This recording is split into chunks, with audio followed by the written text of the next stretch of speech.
یہ رمضان کی بہاریں، یہ رمضان کا نیکیوں کا موسم اللہ کی طرف سے مجھے اور آپ کو عطا ہو رہا ہے۔ وہ خوش نصیب ہے جو رمضان کے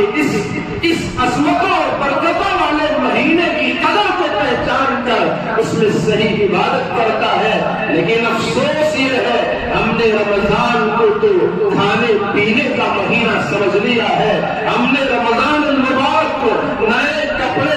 پہننے کا سلانے کا مہینہ سمجھ لیا ہے، ہم نے اس ماہ مقدس کو کاروبار کا مہینہ سمجھ لیا ہے، ہم نے اس کو بزنس کا مہینہ سمجھ لیا ہے۔ ہر کوئی مصروف ہے کمانے میں، جمانے میں، اور اللہ کے بندے یہ نیکیوں کا سیزن پھر آپ کی زندگی کی بہاروں میں دوبارہ بہار بن کر آئے گا، یا ہماری زندگی کی بہاریں ختم ہو کر خزاں ہم کو لے جائے گی، موت کے منہ میں ہم چلے جائیں گے، کچھ پتا نہیں۔ اس لیے رمضان کے مقدس مہینے کے ایک ایک دن کی، ایک ایک رات کی، ایک ایک لمحے کی قدر کرنا سیکھیں۔ اللہ کی قسم اللہ ہماری قدر بندہ فرش پر رب کو یاد کرے گا، اور میرا پیدا کرنے والا عرش پر مجھے اور آپ کو یاد کرے گا۔